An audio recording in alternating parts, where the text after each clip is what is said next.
첼라의 치유하는 성서 일기.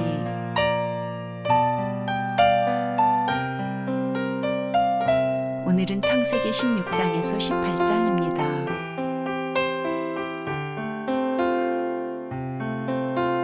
창세기 16장.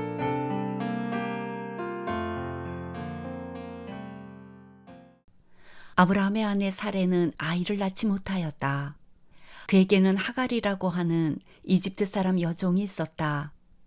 사레가 아브라함에게 말하였다. 주님께서 나에게 아이를 가지지 못하게 하시니 당신은 나의 여종과 동침하십시오. 하갈의 몸을 빌려서 집안의 대를 이어갈 수 있기를 바랍니다. 아브라함은 사레의 말을 따랐다. 아브라함의 아내 사레가 자기의 여종 이집트 사람 하갈을 데려다가 자기 남편 아브라함에게 아내로 준 때는 아브라함이 가나안 땅에서 살아온 지 10년이 지난 뒤이다. 아브라함이 하갈과 동침하니 하갈이 임신하였다. 하갈은 자기가 임신한 것을 알고서 자기의 여주인을 깔보았다. 사레가 아브라함에게 말하였다. 내가 받은 이 고통은 당신이 책임을 지셔야 합니다. 나의 종을 당신 품에 안겨주었더니 그 종이 자기가 임신한 것을 알고서 나를 멸시합니다. 주님께서 당신과 나 사이를 판단하여 주시면 좋겠습니다. 아브라함이 사레에게 말하였다. 여보, 당신의 종이니 당신 마음대로 할 수 있지 않소. 당신이 좋을 대로 그에게 하기를 바라오. 사레가 하갈을 학대하니 하갈이 사레 앞에서 도망하였다. 주님의 천사가 사막에 있는 샘 곁에서 하갈을 만났다. 그 샘은 수르로 가는 길 옆에 있다. 천사가 물었다. 사레의 종 하갈아, 내가 어디서 와서 어디로 가는 길이냐? 하갈이 대답하였다. 나의 여주인 사레에게서 도망하여 나오는 길입니다. 주님의 천사가 그에게 말하였다. 너의 여주인에게로 돌아가서 그에게 복종하면서 살아라. 주님의 천사가 그에게 또 일렀다. 내가 너에게 많은 자손을 주겠다. 자손이 셀 수도 없을 만큼 불어나게 하겠다. 주님의 천사가 그에게 또 일렀다. 너는 임신한 몸이다. 아들을 낳게 될 터이니 그의 이름을 이스마엘이라고 하여라. 내가 고통 가운데서 부르짖는 소리를 주님께서 들으셨기 때문이다. 너의 아들은 들나귀처럼 될 것이다. 그는 모든 사람과 싸울 것이고 모든 사람 또한 그와 싸울 것이다. 그는 자기의 모든 친족과 대결하며 살아가게 될 것이다. 하갈은 내가 여기에서 나를 보시는 하나님을 뵙고도 이렇게 살아서 겪은 일을 말할 수 있다니 하면서 자기에게 말씀하신 주님을 보시는 하나님이라고 이름지어서 불렀다. 그래서 그 샘 이름도 부엘라 헤로이라고 지어서 부르게 되었다. 그 샘은 지금까지 가데스와 베레 사이에 그대로 있다. 하갈과 아브람 사이에서 아들이 태어나니 아브람은 하갈이 낳은 그 아들의 이름을 이스마엘이라고 지었다. 하갈과 아브람 사이에 이스마엘이 태어날 때에 아브람의 나이는 86이었다. 17장. 아브람의 나이 99이 되었을 때에 주님께서 그에게 나타나셔서 말씀하셨다. 나는 전능한 하나님이다. 나에게 순종하며 흠없이 살아라. 나와 너 사이에 내가 몸소 언약을 세워서 너를 크게 번성하게 하겠다. 아브람이 얼굴을 땅에 대고 엎드려 있는데 하나님이 그에게 말씀하셨다. 나는 너와 언약을 세우고 약속한다. 너는 여러 민족의 조상이 될 것이다. 내가 너를 여러 민족의 아버지로 만들었으니 이제부터는 너의 이름이 아브람이 아니라 아브라함이다. 내가 너를 크게 번성하게 하겠다. 너에게서 여러 민족이 나오고 너에게서 왕들도 나올 것이다. 내가 너와 세우는 언약은 나와 너 사이에 맺는 것일 뿐 아니라 너의 뒤에 오는 너의 자손과도 대대로 세우는 영원한 언약이다. 이 언약을 따라서 나는 너의 하나님이 될 뿐만 아니라 뒤에 오는 너의 자손의 하나님도 될 것이다. 내가 지금 나그네로 사는 이 가나안 땅을 너와 내 뒤에 오는 자손에게 영원한 소유로 모두 주고 나는 그들의 하나님이 될 것이다. 하나님이 또 아브라함에게 말씀하셨다. 너는 나와 세운 언약을 잘 지켜야 하고 내 뒤에 오는 너의 자손도 대대로 이 언약을 잘 지켜야 한다. 너희 가운데서 남자는 모두 할례를 받아야 한다. 이것은 너와 내 뒤에 오는 너의 자손과 세우는 나의 언약, 곧 너희가 모두 지켜야 할 언약이다. 너희는 포피를 베어서 할례를 받게 하여라. 이것이 나와 너희 사이에 세우는 언약의 표이다. 대대로 너희 가운데서 남자는 모두 난지 8해 만에 할례를 받아야 한다. 너희의 집에서 태어난 종들과 너희가 외국인에게서 돈을 주고 사온 종도 비록 너희의 자손은 아니라 해도 마찬가지로 할례를 받아야 한다. 집에서 태어난 종과 외국인에게 돈을 주고 사온 종도 할례를 받아야 한다. 그렇게 하여야만 나의 언약이 너희 몸에 영원한 언약으로 새겨질 것이다. 할례를 받지 않은 남자, 곧 포피를 베지 않은 남자는 나의 언약을 깨뜨린 자이니 그는 나의 백성에게서 끊어진다. 하나님이 아브라함에게 또 말씀하셨다. 너희 아내 사레를 이제 사레라고 하지 말고 사라라고 하여라. 내가 그에게 복을 주어 너에게 아들을 낳아주게 하겠다.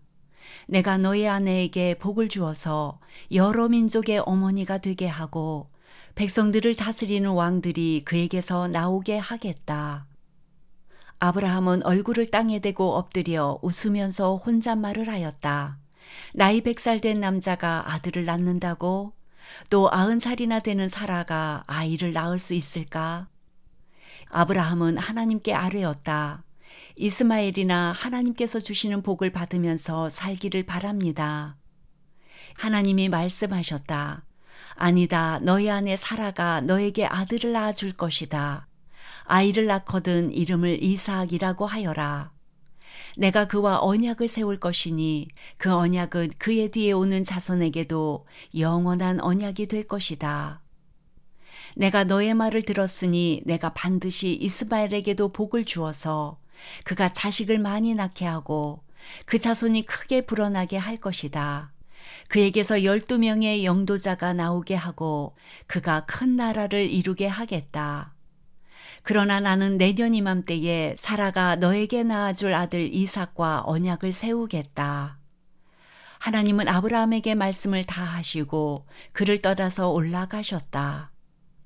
바로 그날에 아브라함은 자기 아들 이스마엘과 집에서 태어난 모든 종과 돈을 주고 사온 모든 종, 곧 자기 집안의 모든 남자와 함께 하나님의 말씀하신 대로 포피를 베어서 할례를 받았다.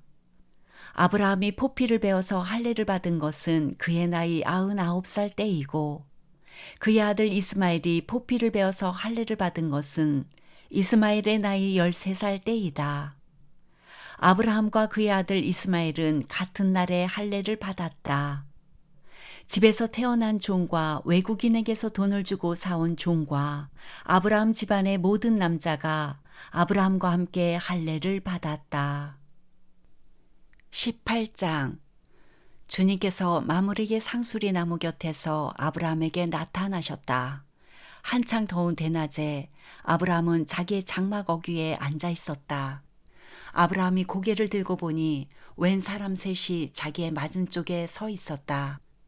그는 그들을 보자 장막 어귀에서 달려나가서 그들을 맞이하며 땅에 엎드려서 절을 하였다.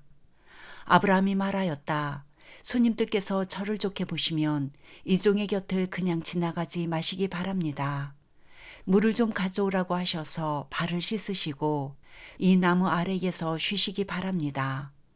손님들께서 잡수실 것을 제가 조금 가져오겠습니다.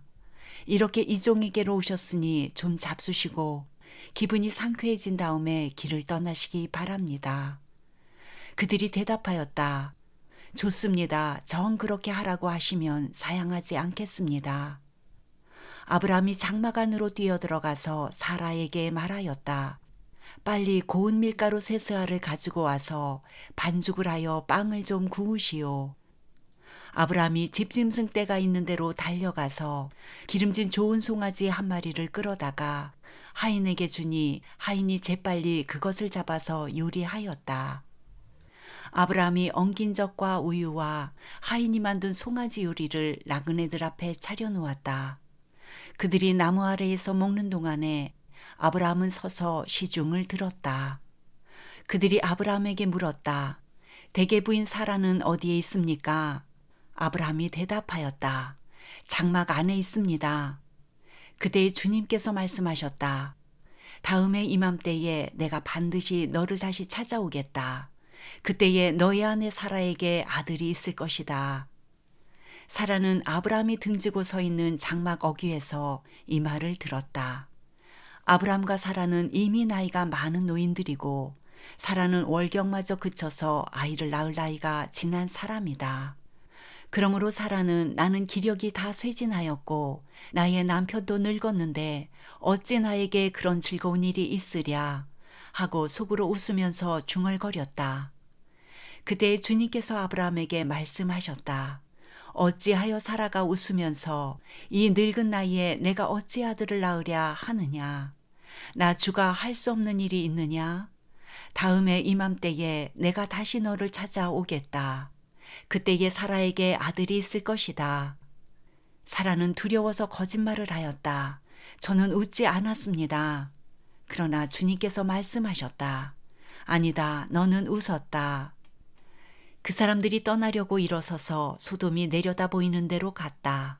아브라함은 그들을 바래다 주려고 함께 얼마쯤 걸었다. 그때에 주님께서 말씀하셨다. 내가 앞으로 하려고 하는 일을 어찌 아브라함에게 숨기랴. 아브라함은 반드시 크고 강한 나라를 이룰 것이며 땅 위에 있는 나라마다 그로 말미암아 복을 받게 될 것이다. 내가 아브라함을 선택한 것은 그가 자식들과 자손을 잘 가리켜서 나에게 순종하고 옳고 바른 일을 하도록 가르치라는 뜻에서 한 것이다. 그의 자손이 아브라함에게 배운 대로 하면 나는 아브라함에게 약속한 대로 다 이루어 주겠다. 주님께서 또 말씀하셨다. 소돔과 고모라에서 들려오는 저 울부짖는 소리가 너무 크다. 그 안에서 사람들이 엄청난 죄를 저지르고 있다. 이제 내가 내려가서 거기에서 벌어지는 모든 악한 일이 정말 나에게까지 들려온 울부짖음과 같은 것인지를 알아보겠다. 그 사람들은 거기에서 떠나서 소돔으로 갔으나 아브라함은 주님 앞에 그대로 서 있었다. 아브라함이 주님께 가까이 가서 아뢰었다. 주님께서 의인을 기어이 악인과 함께 쓸어버리시렵니까? 그 성 안에 의인이 50명이 있으면 어떻게 하시겠습니까? 그래도 주님께서는 그 성을 기어이 쓸어버리시렵니까? 의인 50명을 보시고도 그 성을 용서하지 않으시렵니까? 그처럼 의인을 악인과 함께 죽게 하시는 것은 주님께서 하실 일이 아닙니다. 의인을 악인과 똑같이 보시는 것도 주님께서 하실 일이 아닌 줄 압니다. 세상을 심판하시는 분께서는 공정하게 판단하셔야 하지 않겠습니까? 주님께서 대답하셨다. 소돔성에서 내가 의인 50명만을 찾을 수 있으면 그들을 보아서라도 그 성 전체를 용서하겠다. 아브라함이 다시 아뢰었다. 티끌이나 재밖에 안 되는 주제에 제가 주님께 감히 아뢰입니다. 의인이 10명에서 5명이 모자란다고 하면 어떻게 하시겠습니까? 5이 모자란다고 성 전체를 다 멸하시겠습니까? 주님께서 대답하셨다. 내가 거기에서 45명을 찾아도 그 성을 멸하지 않겠다. 아브라함이 다시 한번 주님께 아뢰었다. 거기에서 40명만 찾으시면 어떻게 하시겠습니까? 주님께서 대답하셨다. 그 40명을 보아서 내가 그 성을 멸하지 않겠다. 아브라함이 또 아뢰었다. 주님, 노하지 마시고 제가 말씀드리는 것을 허락하여 주시기 바랍니다. 거기에서 30명만 찾으시면 어떻게 하시겠습니까? 주님께서 대답하셨다. 거기에서 30명만 찾아도 내가 그 성을 멸하지 않겠다. 아브라함이 다시 아뢰었다.